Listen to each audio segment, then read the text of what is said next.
kung naka-continuity or DC ang set mo sa tester mo at naisaksak mo sa AC, nasira, makakatulong sa'yo ang video na to.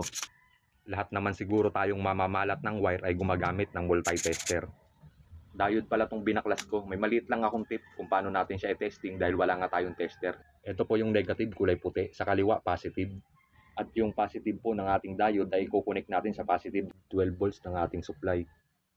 Lumusot po ang ating DC at kailangan po nating baliktarin ng diode. At pag ganyan po na walang lumabas na DC ay nangangahulugan na buo po ito. At paulit-ulit lang po, no? Ganun lang din. Para makonfirm po natin kung alin ang busted. Simpleng bagay lang po ito at para kahit papano ay tayo na ang gagawa at mas mabuti na may idea tayo. Ito po kung napansin nyo, baliktaran po, no? Lusot ang DC, no? Kaya ito po yung na-confirm ko na may problema. So yan, papalitan ko na lang po yan.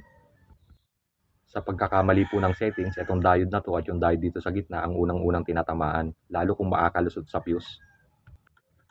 Isa po sa dahilan kung bakit nakakalusot sa fuse at naaapektuhan ng ating diode kapag ang ating na-tester ay line to return na, no, idol. Kasi may buhat na po siyang ampere.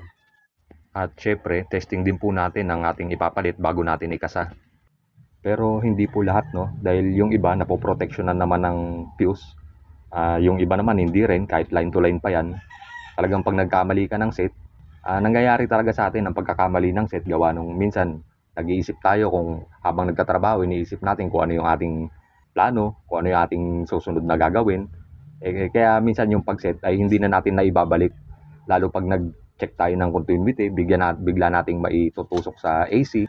Minsan hindi po talaga natin maiiwasan kahit na naka-remind na po sa ating isip yun. Pero talagang nakakalimot po tayo. Ito po ay simpleng tip lang sa kapwa kong mamamalat ng wire. At may isa pa po akong tip, ano. Ito po kung nakikita nyo ito po yung kanyang pinaka switch, ano. Kailangan maganda din po ang laro niyan at paminsan linisin natin ang terminal ng ating range selector para nasa tama po ang ating pag-reading lalo sa mga DC. At para sumakto din ang pagtapat ng ating needle pointer sa ating scale. Na-try ko na sa continuity, dito naman tayo sa AC. Konting adjust na lang sa ohms adjuster. Dito naman tayo sa DC. Sa analog po kasi, idol, napakahalaga ng ating pointer dahil hindi tayo pwedeng kumulang o sumobra sa ating volts na kinukuha. Ito pong pinakita ko ay kung mangyayari lamang sa'yo, no? Huwag tayong basta agad bibili ng tester dahil mahal din naman. At ang isa po sa mahalaga, kung magkakaroon tayo ng L sa tester, ay ibalik natin ang dating value, ang original na value ng ating fuse. Napakahalaga po.